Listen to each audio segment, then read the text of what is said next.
এক বৃদ্ধ ভদ্রলোক খবরের কাগজে একদিন একটি বিজ্ঞাপন দিলেন। আমার বর্তমান বয়স 89 বছর, মৃত্যুর সময় আগত। আমার 5 কোটি টাকা আছে, আমার কোনো উত্তরাধিকারী নেই। এই টাকাটি আমি 4 প্রকার লোকের মধ্যে সমানভাবে ভাগ করে দিতে চাই। 1 নাম্বার, সৎ ও নির্লোভদের মধ্যে 25%। 2 নাম্বার, সৎ ও লোভীদের মধ্যে 25%। 3 নাম্বার, অসৎ ও নির্লোভদের মধ্যে 25%।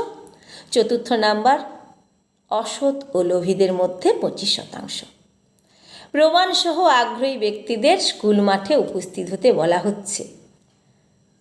1 নম্বর ব্যক্তিরা ডান হাত তুলে, 2 নম্বর ব্যক্তিরা ডান পা তুলে, 3 নম্বর ব্যক্তিরা বাঁ হাত তুলে এবং 4 নম্বর ব্যক্তিরা বাঁ পা তুলে উপস্থিত হবেন 17 জুলাই বুধবার বিকাল 4 ঘটিকায়। 17 জুলাই বিদ্যালয়ের মাঠে কয়েক হাজার লোক উপস্থিত।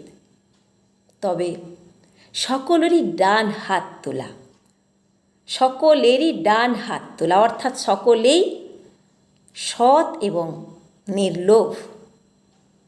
বৃদ্ধ ভদ্রলোকটি সব দেখে শুনে বললেন, এত নির্লোভ মানুষ একসাথে, এ আমার সৌভাগ্য।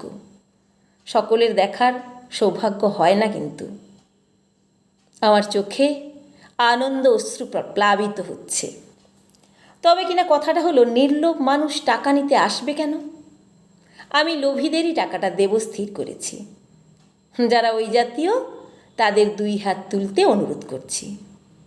দেখা গেল সিংহভাগ লোক খুব তাড়াতাড়ি 2 হাত তুলে ফেলল।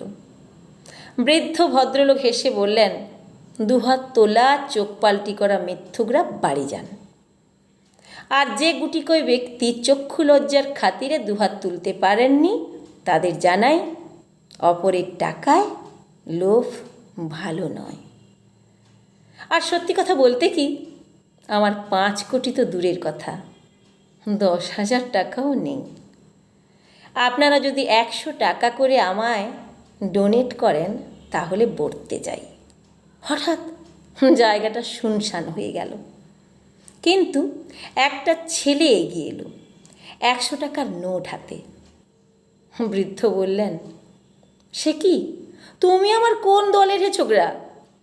ছেলেটি বলল, দাদু, যেখানে ভিড় সেটাই আমার কর্মস্থল, আমি পকেট মার। কার লেখা জানি না, তো লেখাটা ভালো লেগেছে, তাই পাঠ করলাম। নমস্কার।